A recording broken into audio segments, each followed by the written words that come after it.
I was blessed to have been assigned a theorist whose work is already quite familiar to me, having utilized it for 6 years as a teens training facilitator at the small-town hospital at which I worked in Washington. Viktor Frankl was not only a successful psychiatrist, but also a great philosopher whose ideas I hold dear. One of the elementary existentialist questions remains, what is the meaning of life? Viktor Frankl's practice of logotherapy sought to answer this question on an individual basis by helping clients to answer that question for themselves, and then promote healing through making the changes in their life that were necessary to achieve that purpose or goal. As Yalom indicates, Frankl devoted his career to a study of an existentialist approach to therapy and apparently concluded that the lack of meaning is the paramount existential stress. Like Freud, Viktor Frankl was born in Vienna, Austria. His work is often referred to as the Third Viennese School of Psychotherapy. Though he published over 39 books and earned 29 honorary doctorate degrees, Dr. Frankl is best known for a slim publication that bears the English title, The Meaning of Life. This work is a memoir of his years at Dachau, where Frankl found inspiration in the spirit of those few good men and women who were able to remain positive and continue to contribute to the welfare of others in spite of their own suffering. He realized that part of the reason they were able to do this was not only due to the strength of their spirit, but also in their ability to find purpose in their struggles. Even before World War II and the forced migration of the Jews to concentration camps, Frankl was already a successful psychiatrist and neurologist. Much of his work in private practice and in the ghetto before he and his wife were shipped to the concentration camps was in suicide prevention, and he was very successful.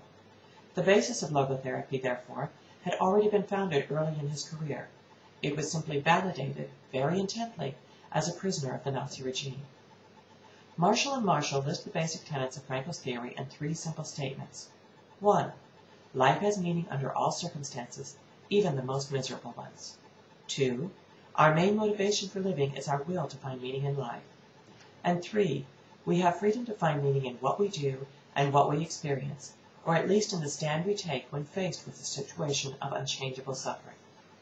Frankl himself advised us, we can discover this meaning in life in 3 different ways: by creating a work or doing a deed, by experiencing something or encountering someone, and by the attitude we take toward unavoidable suffering.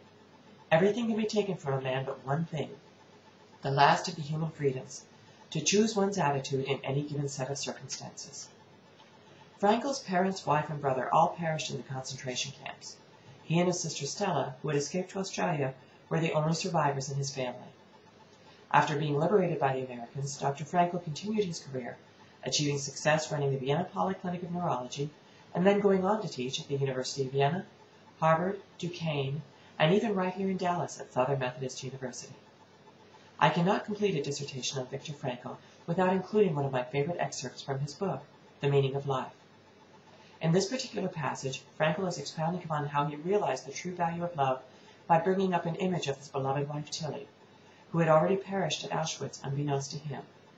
During a frigid and demanding march to the ditches in which he and other prisoners were to labor that day, Frankl came to the following conclusion. A thought transfixed me.